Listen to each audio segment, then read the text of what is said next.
Hey everyone, this is Rush, and this is a quick guide on how to bomb Sansha Ports to farm 7 to 10 escalations.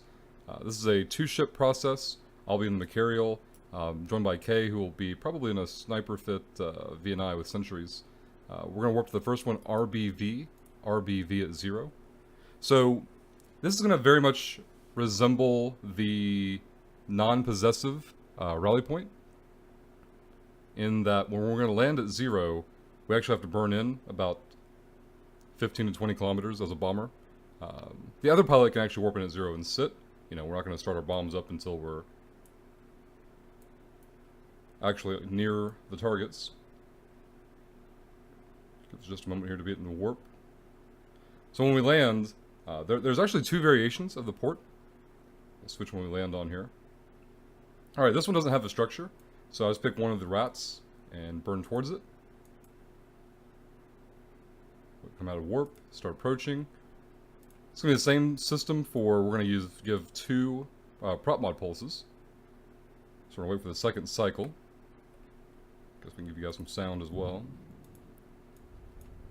Alright, the second prop mod cycle is going. We're going to burn until about 10 kilometers and we'll cut the engines.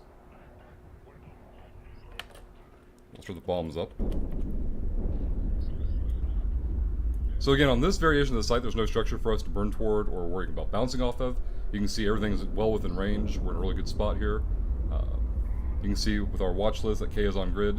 He's popping the missile batteries as a primary target. It'll help mitigate the damage that the site will do to the bomber. The gun towers can pretty much be ignored, but usually the sniper has enough bandwidth, enough time to deal with all the targets. So there's only 4 waves on this site. The first 2 waves have disappeared as we've talked here. We're on wave 3, and I know that because there's battleships. So 1, 2. Wave 3 and wave 4 can both spawn between 2 and 4 battleships. And we're just going to weapon grapple everything. Now, on a 2 battleship wave, a single bomber could probably handle the wave by itself. The need for the sniper isn't there. But when there's 4 battleships, they can all burn in 4 different directions, and it's a big mess. A single bomber could survive the sites and clear the targets. It would just be an effort to reward ratio issue.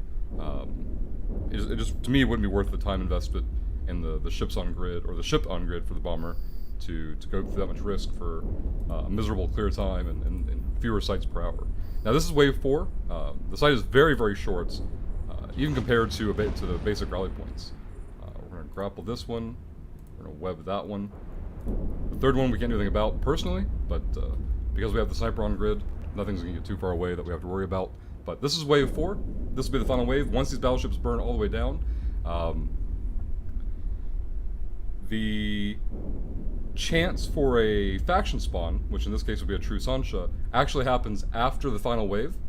You'll get a bonus 5th wave with a single, as far as I've seen, a single true Sansha battleship. So ports are the first time you see true Sansha loot dropping off those battleships for combat anomalies. But that's about everything for the site. Again, this is one variant where we burn towards the ships and not an actual structure. In another video, we'll show you the variation of this. But we'll let this continue to run until we get to the final wave. We're finishing the final wave. Should probably actually turn on my reppers as well. Alright, site complete. That's everything for this one, and we'll see you in the next video.